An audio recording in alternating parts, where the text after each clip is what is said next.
Assalamu alaikum wa rahmatullah. I'm Yasien Mohamed and I'm doing the behind the scenes video for Yaqeen Institute. My paper will deal with the emotions, the healing of emotions in the Qur'an. This is a very important topic because, as we know, emotions are part of human nature. It's not something we can suppress, but it is something to be controlled.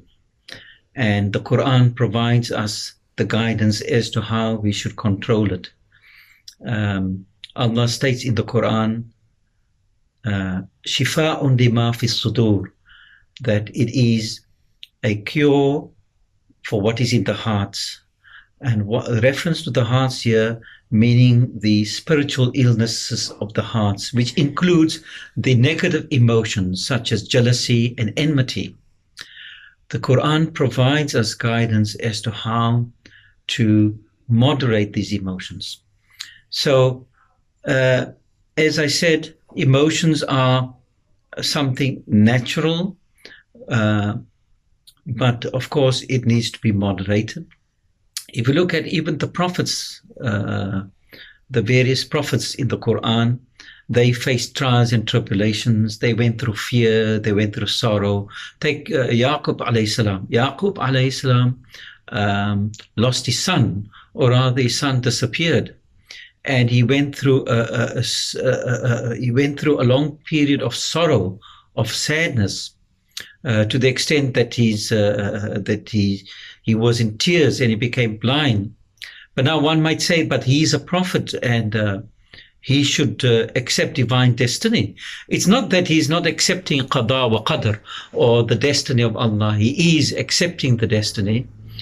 He has faith, he has tawakkul, but at the same time he is human and he experienced that emotion of sorrow. So emotions are a normal, natural thing of human nature. Another point is that emotions can be regulated by the intellect. We know Daniel Goleman wrote a book called Emotional Intelligence, a very popular work. Emotions have got intelligence. They are receptive to intelligence. The publishers described this book as groundbreaking, but it's not actually groundbreaking. He's just reviving an old idea from the ancient Greeks and the Islamic philosophers, that your reason can alter your emotions. Your perception can alter your emotions. So if you look at, for example, so I'll give you a simple example of a lady entering the supermarket, and she bumps into this gentleman, and sorry, it's the other way around. The gentleman walks in the supermarket and bumps into the lady, and the lady takes the umbrella and hits him on the head. And she says, "Are you blind? Can't you see where you're walking?" And the groceries fell on the floor and the tomato sauce on her clothes. She was absolutely furious. And then the gentleman tries to get up, and she looks at him and sees that he is in fact blind. When her perception of the man changes, her emotions change, and she tries to help him, and she said, "I'm very sorry. I didn't know you were blind. Can I help you?" So the emotion of anger immediately converts into pity and compassion and even guilt. So there's an example of how your change of perception can change your emotions. Another important emotion is that of fear, and that's the third emotion that I cover in my article. And the emotion of fear, we all have this. It's quite natural. Nowadays, in the global world today, all over, we are faced with the coronavirus. We fear the coronavirus.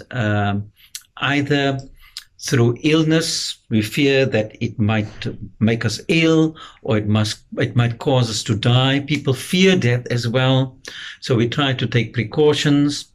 So Imam al-Ghazali, concerning the fear of death, Imam al-Ghazali and Imam Raghib al-Isfahani, the two important Islamic ethicists of the 11th century, they say that the non-believers are those who are attached to this dunya, to this material world. And when it comes to death, it's not so much the death in itself that they fear, but they fear departing from their wealth, from their material possessions, and from their relatives. So the thing is that when it comes to the fear of death with believers, our Islamic philosophers explain that the believers, they do not fear death in the sense of fearing departing from the world, from the dunya, because they are not attached to this dunya. They lead a very pious life. But what they do fear is Allah's justice and His accountability. But also, the fear of death is related more to the fact that they fear that they are inadequate and not having done enough good deeds, or that they haven't had enough time to repent for their sins or to make tawbah.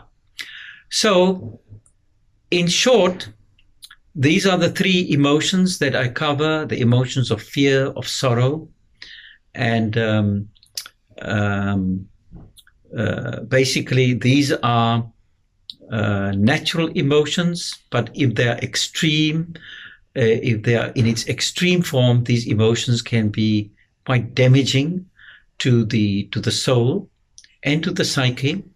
So basically the way to manage it and the way to cure it is through the guidance of the Qur'an and the application of human reason.